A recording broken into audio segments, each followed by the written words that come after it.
Pelicans postgame report on the PRO Media Network for all things Pelicans. Perfect. Fly Pelican, fly Pelican, fly Pelican. And I tell them that birds of a feather, fly down, I'm a Pelican forever. Pelican, ain't gon' lie, I feel flyer than I ever been. We stay ballin', this New Orleans, I'm a Pelican. It's going down in the nest, wild, wild west. Come in town and you best show us some respect. 3-point threat, I better make it rain. If it's something, don't jump stupid like your ankle sprain. Always saying, never hate the player, hate the game. Jumping where the dame late, punch a train. Post game, big Q, talking about business. Bird gang, YouTube, they ain't flocking with us. Lock up the division mission, get into the finals. Finish competition, then it's going win the title. I know this flyer than you can get. Such a threat that the ref just might call a tag. You can double, you can press, but you can't check. Right, left, slide by you like a Eurostep. Fly Pelican, fly Pelican, fly Pelican. And I tell them that birds of a feather flock together. Fly down, I'm a Pelican forever. Pelican forever. And never, and never, and never, and never, and never, and never say birds of a feather flock together. Yeah, fly down, I'm a Pelican forever. Pelican forever. Just having Loon in that lineup, how much did that help? Just the defensive rebounding and every kind of give you everything you were looking for on that side. It just has a knack to rebound, the physicality, awareness of where that ball's coming off, just a luxury to have someone that does this naturally. That's who he is. So it helped us on the board. On the board, I thought we were really, we were mature out there. We were physical. We were big. We were aggressive. Big minutes by him. Just kind of looking back at the last month as a whole, what did you think that you guys think the biggest jump just kind of like the month of December? The month of December, well, I think both sides of the ball, we took jumps, obviously, moving the needle defensively, transition defense, taking care of the paint. Obviously, we've had our, the stretch of wins, we were much better. And then, we hit a little lull there, but I think we moved the needle defensively, more physicality. I'd say more of a mentality of a physical, aggressive team, a competitive team. Offensively, we've moved this thing significantly as far as pace and moving the ball and sharing it and playing in the full court, dominating the paint, winning the paint, keeping our turnovers down. Those are good things as well. And then the fourth quarter, we've had highs and lows. We're a work in progress, closing out games, fourth quarter time. We've had some success and we've had some misery too. But I think it's the misery that helps you grow and get better. There's no magic play here to get us home. But, as I step back and look at the end of the game, I think we got to be better defensively too, bottom line. And we own that from last game. But I'm proud of the group, how they've grown throughout the month. There's clarity in who we're trying to become and who we are becoming. There's some clarity there. We just got to keep taking steps forward every day. James, we heard the other day from Derek Queen about the message from Joe Dumars about ending less than 10 rebounds something as a crime. It almost seems unfair to ask for more from him because of what he's shown so far. How distinctive is his skill set for a guy his size? And has he in any way sort of surprised you and your staff by what he's able to accomplish? Well, rebounding is one of those things that's pretty transferable from the college game to the NBA game. I think that's something that we saw and they saw out of college that they thought would translate. I think that's been there, So I think we should ask for more. Why not? 10, why not ask for 12? Let's see where he takes it, I think challenging him on the board is always a good thing, but he has a knack to do that. I think the biggest thing is what he's done with the ball in his hands, like in the full court.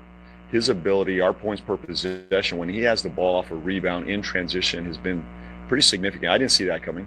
Like him leading the break, being this playmaker in transition, and off the board. The hub he has been for us this early has been significant in the half court too, just playing through him. I thought we would try it a little bit, but to play through him a full half, a full quarter, to close out a game against the Spurs I didn't see that coming this early in his career. So just the poise he has shown, and really poise under pressure too. He's had some real pressure moments out there, and he's delivered, and not perfect, but he's delivered a lot of times. And I love the courage he plays with, that he's willing. At times it drives me a little nuts because he's a little bit too courageous and risky, but the courage to go try to make a play and to believe in himself. And that's not easy for a young guy. So a lot of bright spots there. And then the rim protection too. That's, if you're going to be the starting five, in today's NBA, you got to bring a little bit of rim protection. And we've seen some growth in that area as well. You mentioned pressure, and even before he showed up, there was pressure on him because of the trade on draft night. And other than number one picks and maybe Bronny James, I can't think of a guy who's walked in with more pressure. He had nothing to do with the trade, and yet he was going to be measured by, I guess, whatever that pick in the year becomes. Have you had any discussions with him about not letting that get to him? Have you seen it get to him, or is he fine with sort of? I have not. Received it in a certain way. To his credit, he has. But it shows me that he's not playing with that pressure. He's kind of staying to the integrity of who he is, the character of who he is. And I think that's what he's showing us. Like, he's competing every night. I don't get a sense anytime when he's on the floor, he's just playing with pressure on his shoulders. There's a joy and a freedom he plays with. And I think that's what makes him special, is that he's willing to take those risks and, be okay with it and live with it. I don't think there's a pressure to perform to a certain pick in the draft. He's just playing the game as he sees it. And I think that's integrity, that's character. And I think he's done great in that area. So I agree with you, though. I mean, there was definitely, from the outside noise, there was a little bit of finger pointing at him, right? And to me, he's handled it extremely maturely. Last one for me, just because I write the rookie rankings for our site. And I talked with Jeremiah earlier, and I know you wanted to lean on his speed, to sort of push the pace, and just in terms of his overall point guard game. How much is that developing? Are there certain areas that he's working on, and you have him working on, in terms of making the other guys? Sure, he has something that you can't teach, which is speed and the ability to get downhill. That's elite right now. You could put him in a category with the top 10 guards that do this right now. He doesn't need a pick and roll. He can get at will to the paint when he wants. Then it's about decision making, right? I get down there, now what? And I think at times throughout, for young guys, most of their career, they've been able to go finish in that area against maybe a smaller, less athletic player. In the NBA, it's a different animal, So just having that discernment and poise and decision making to make the right play at the rim when he gets down there. And that's where we're growing with him. Tonight he's going to make some great plays, and hopefully we start to eliminate some of those, the ones that can go the other direction. But that comes with time. But he's very aware of it. He's an unselfish player. He makes our pace go. He starts our pace. And then now it's about decision making when he gets down there. And he's got a group of talent. There's a talent base around him, so you got to manage. There's a responsibility that comes with that as a point guard. And I've been fortunate to be around some of these point guards that have had that talent, right? You look at Tony Parker, he was a natural scorer when we got him. Speed, pace, and I share this with Jeremiah a lot, is Tony was a scorer at his core, great pace, high level paint player. He had to learn how to manage the Duncans, the Ginobilis, the Finleys. That was part of his game. And Pop, it took a minute for Pop to get that across to him when that's your nature. But more than anything, Jeremiah is willing to learn. He's a sponge. He's curious. If you have that type of character mentality, he will get there, and I think that's where we're headed. All right, for all things Pelicans, now tune into the Pelican Postgame Report. Much love to the fam. Appreciate y'all being in the live. Please feel free to hit the like button, hit the subscribe button, and by all means, feel free to share the show on your social media feed. First and foremost, Happy New Year's, man. Happy New Year's to all the family members out there. Sorry we couldn't come at you guys on New Year's Eve. Obviously, we had other commitments, but big ups to the fam, and we also respect and thank you guys for your contributions to the stream as well. But much love to the fam, man. We up in this thing. Hit the like button, hit the subscribe button, man, for all things Pelicans. So this game, another interesting game, man, by the Pelicans. They lose 5 straight. That's the big thing. Losing 5 straight games, man, it don't feel good. It kind of undermines a little bit the 5-game winning streak we have. To win 5 straight and then to lose 5 straight really undermines the team a little bit. It kind of undermines the progress that we made, and really you can't do any more of this complex and ridiculous, frivolent losing, especially in streaks of more than 1 or 2 games, because it's a hell of a hole the Pelicans still have to climb out in this game. So they hung close in the game, right, until the fourth quarter. Coach Borrego talked exclusively about the fourth quarter and what the Pelicans needed to do to take the game home. And as you can see, if you look at the statistics and you watch the game, the Pelicans, for stat-wise, it really doesn't show you why the Pelicans, from a team stat perspective. Now, if you watch the game, you understand the Chicago Bulls wanted it more. The Bulls were missing 2 of their top scorers, Giddey and Kobe White. Those guys are missing, right? Missing. Doesn't matter. The Chicago Bulls wanted to win this game. They were tired of the Pelicans' domination over them. Over the last several games, the Pelicans have been taking care of business against the Bulls, which is what our thought process is. Okay, we need a win. We got a team that we thoroughly beat. Maybe we overlooked this team. I'm not certain. But they were more, based on my opinion of what I've seen the game, my breakdown is that the Chicago Bulls wanted this game more than the New Orleans Pelicans did. That's the bottom line, especially in the fourth quarter when they took it and they scored 37 points and held the Pelicans to 28 points in the game. A lot of the Bulls players were in double digits. A lot of, not just all of the starters, but they had a couple of guys off the bench that also were in double digits. So they played more as a team, as a collective, that ultimately they wanted to turn this thing out. They knew they were down 2 of their best players. Didn't matter. They handled the business and got the W. And that's what teams do when you're down in the dumps. Now the Bulls are 16-17, and we're going to have to turn this thing around against the Trailblazers coming up on Friday. But it does not feel good to lose 5 games in a row, win 5 and lose 5. It just undermines what we got going on. But still, there's a lot of games remaining. A lot of things can happen. And it's just getting really redundant to hear whether it's the previous guy or the head coach come to the podium and talk about the same things over and over again to these players. These players are not intellectually challenged. These people are very intelligent players. But for whatever reason, it's not sticking. It's not sticking to have an all-out effort, full game, right? That's what you need to do with these teams. So it is what it is, man. Here, let's hit some of these stats, man, so we get through these stats right here. Y'all hit the like button, man, as we get going in this thing, PPR representing. You can see the stats right here. The Chicago Bears, Bulls, sorry, are, they shot a good percentage from the field. They hit a few more field goals more than the Pelicans, 47-92, 51%. The Pelicans 42-98 for 43. Pelicans were 12-38 from downtown for 32%. The Bulls hit 3 more 3-pointers, 15-43 for 35%. The Pelicans still hitting a high degree of their free throw percent, shots. They had 81% free throw shooting on 22 of 27. That is a positive stat to really look at. The Bulls had 34 attempts, hit 25 for 74%. Pelicans, 46 rebounds versus the Bulls, 49. 12 offensive boards by the Pelicans.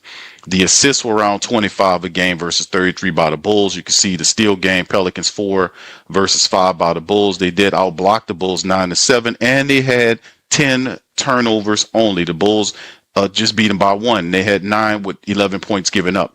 Pelicans had 10 turnovers, gave up 20 points on those turnovers. You can see that when you turn a team over, you got to make them pay, right? You got to make them pay. The Bulls had 9 and just, 9 turnovers and collected, gave up 11 points off those turnovers. When you turn them over, you got to convert those into points. And we, even though we had 1 more, we gave up 9 points more on the turnovers, right?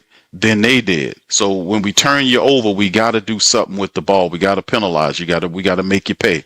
So you look at the fast break game, 25-15 advantage Bulls and 60-56 advantage Bulls there as well. And like I said, largely the Bull had at one time with 17 points. Pels had it at one time at 2. So 134-118. Just like I said, man, we just got to do a better job of playing full games.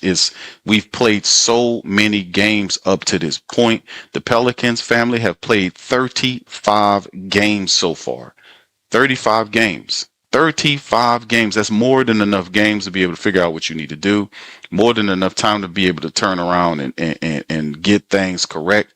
Is more than enough time, man, to make things happen. And it's just not gelling and meshing.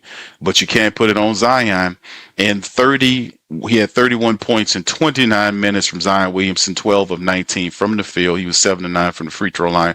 He continues his maturation shooting free throws, 7 rebounds, 3 assists. He had 1 turnover in 29 minutes. So Zion Williamson was the bell cow leading the Pelicans up against the Bulls. Trey Murphy, with 34 minutes, didn't meet his average. He only had 15 points, 6 of 15 from the field. He was 3 of 11 from downtown, 6 rebounds, 5 assists. He had 4 turnovers, didn't help us. 1 block there. Derek Queen, in his 25 minutes, 9 points, 4 of 7, 7 rebounds, 4 assists, 2 steals, and 5 blocks for DQ. He was in there trying to help out right there. Sadiq Bey, 34 minutes, 16 points for Sadiq Bey. He met his average. Then some. Remember, he averaging like 14 points a game. He had 16 last night, 6 of 16 from the field, 2 of 7 from downtown. He's perfect from the foul line, 4 rebounds, 3 assists for Sadiq Bey. And of course, Jeremiah Fears, going back to Chi-Town, back home, 23 minutes, struggled in this game. 2 of 8 from the field, 1 of 2 from downtown. He only had 5 points, 4 assists, and he had a couple of turnovers right there. So you can see Jay Fears kind of teetering off the last few games. The young rookie kind of going through some struggles right now. But ultimately, you know, with Jose Alvarado all these last couple of games, you wanted to see him kind of step up from a production standpoint offensively, and he's kind of teetering off there. So the Rook has to be able to find his footing again. He's doing a little struggling right now, and you can see Queen's numbers and Fears, the rookies, and we expect this to happen with our rookie players, right? The season is long. You know, them coming out of college and then going to the pros, it's a long grinding season, and besides, you got 2 of the rookies starting real minutes, man. That can be daunting, but these guys have to continue to navigate those waters, man, and I think they will get better. Off the bench, Jordan Poole, 26 minutes, 26 points, a point a minute. He was 6 of 14 from the field. He was 4 of 10 from downtown, and he was perfect, 10 of 10 from the foul line, 3 rebounds and 2 assists for Jordan Poole. He had 26. And then after that, when you talk about other players, not even close. Yves Missi was 3 points with 6 boards. You had Micah Peavy. He had 14 minutes with 6 points. He only shot 2 of 4 from the field, 1 of 2 from downtown. Jordan Hawkins got in the game with 14 minutes. He had 7 attempts, 2 of 7, 1 of 4 from downtown. He finished with 5 points. Pelicans just could not muster up enough production off the bench. Jordan Poole's only 26 points. And it just wasn't enough. It just wasn't enough. 118. And plus you had, several defensive breakdowns with the Pelicans. But in the end, man, look at what the Bulls did. They had multiple all the starters were in double digits, and they had 3 guys off the bench that were too. So they were more of a team plan right here, right? They played more as a team. And like I said, credit to the Bulls, man, because that closes the regular season series. The Pelicans win it 2-1, but they had the courage to say, hey, man, we ain't gonna let this team sweep us on a year. We got to do something about this. And they did do something about it. They had several guys step up. Isaac Okoro, he had 24 points in the game in 36 minutes. You've seen 20 from Trey Jones, who stepped in to help out there, handling and shooting the rock, and he was perfect from the field doing his thing. You had 17 from Vujasev. You had 19 from Buzelis. 14 from Jalen Smith off the bench, but Jalen Smith came in and had 14 points and 14 boards. Vujasev had 17 and 8 and 5. Then you had guys like Pat Williams off the bench, 20 minutes, 12 points. 13 from Kevin Huerter. He shot 4 of 9 from the field. He had a couple of 3-pointers there as well. and Dusamo had 25 minutes, 12 points. So, like I said, and it talked about being without Kobe White, being without Giddey, but that did not stop them from putting 134 points up on the Pelicans and stealing away a win at home. So it drives the Pelicans to a point where, hey, man, we got to do something, man. And what's the next thing we got to do? Well, the next thing you got to do, you got to come back home, lick your wounds, and get ready for a Portland Trailblazer team. That's next up for the Pelicans, right? That's next up. We got to some kind of way figure out how we're going to get a win against the Portland Trailblazer team and stop the bleeding. Now, this will be a 7 p.m. tip-off time in the Smoothie King Center. The Trailblazers are 14-20. 8-27 is the Pelicans coming into this game. The Pelicans plays. They're looking to end that streak. The Pelicans are 4-21 against conference opponents. That's not good. New Orleans has a 4-12 record in games decided by 10 points or less. Did you know that? These are some of the stats that and the information I kind of dug up for the family members so they can understand, man, this ain't good, no matter how you slice it.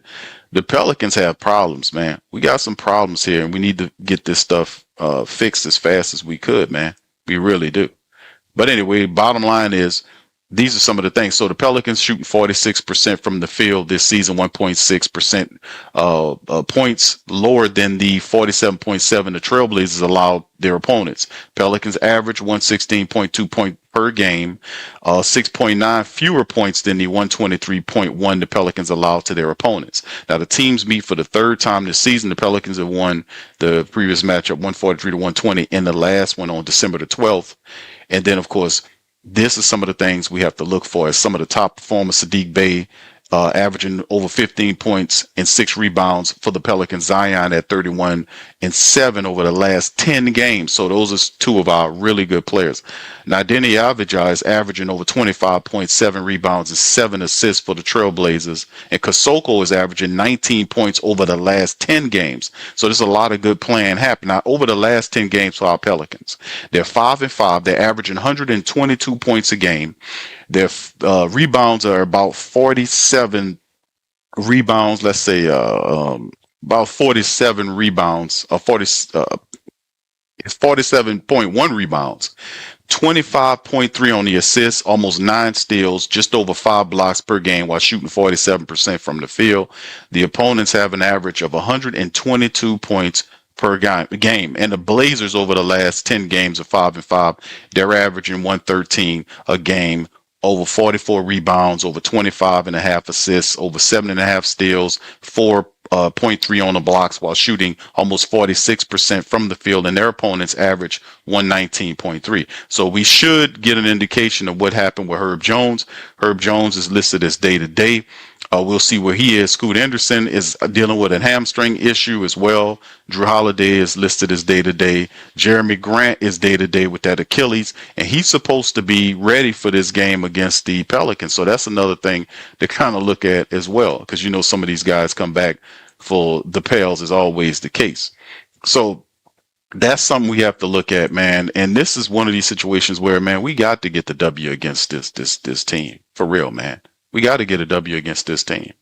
Jeremy Grant is like I said, due to come back. And look at this designation right here, family. What we see right here about the Pelicans with Herb Jones. He's day-to-day. So Herb getting close to coming back, dealing with the ankle issue. And look at DeJounte Murray.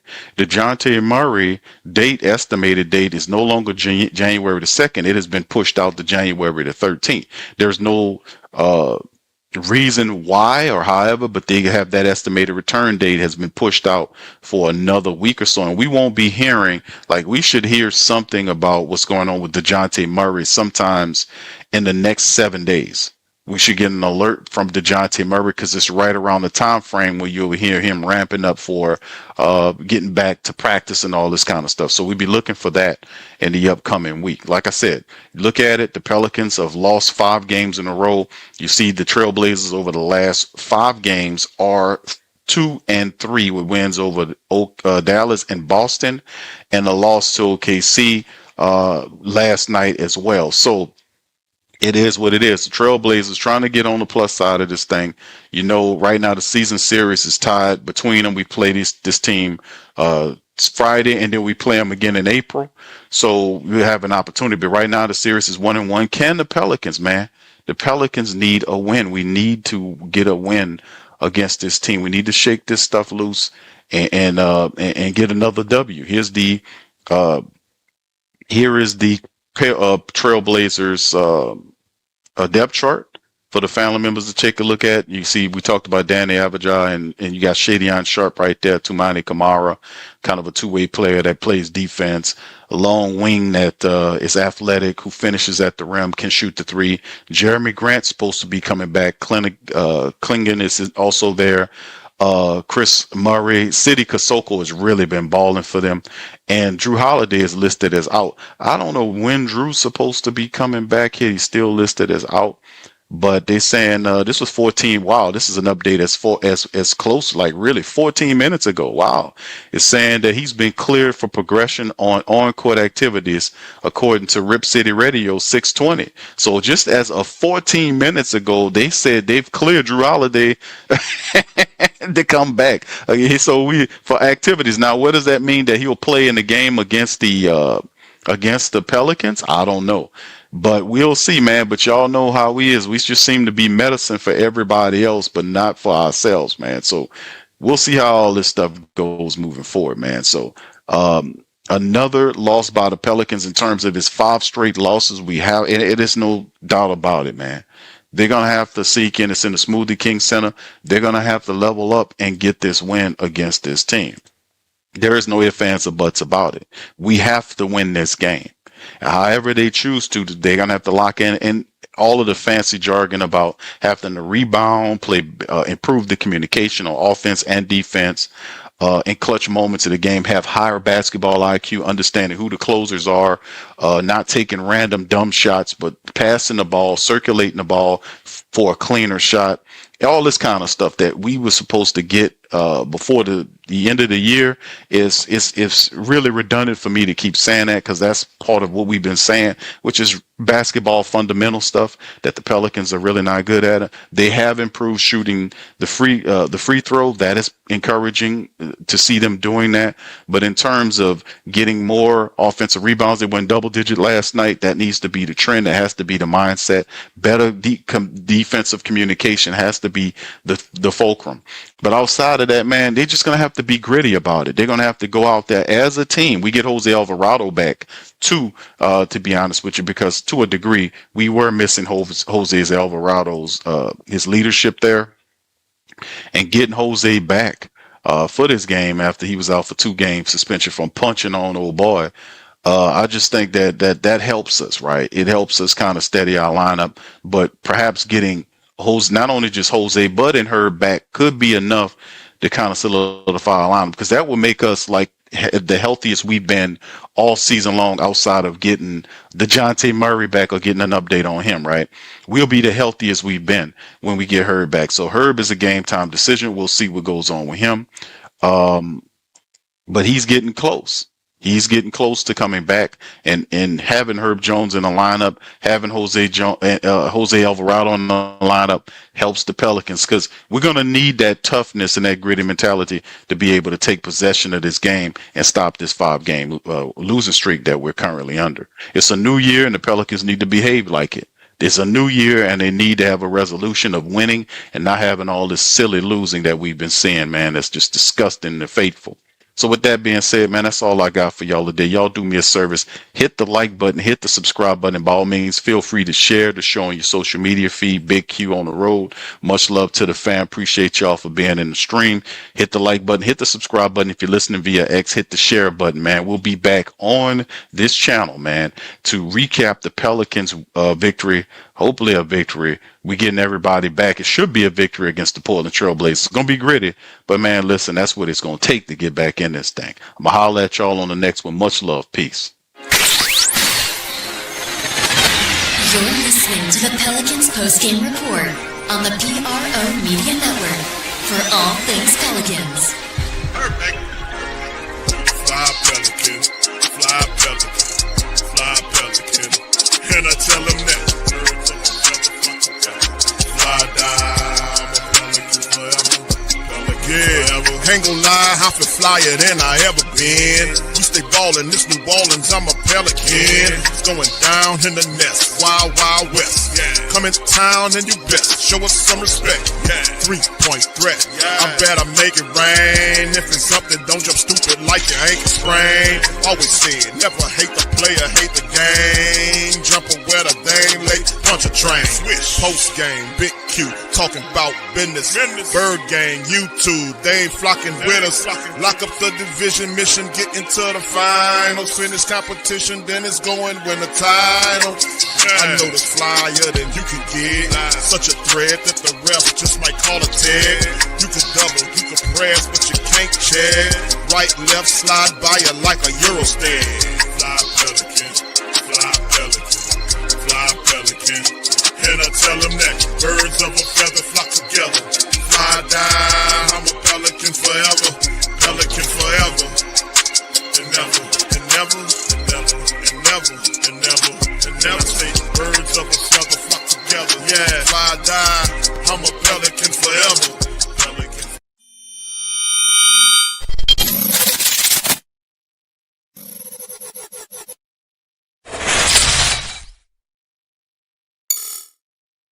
Hey, New Orleans! Whether you're catching up on Saints news at Jackson Square, checking Pelicans scores in the Garden District, or staying updated on LSU while grabbing coffee in the French Quarter, there's one place that keeps you connected to everything that matters in our city.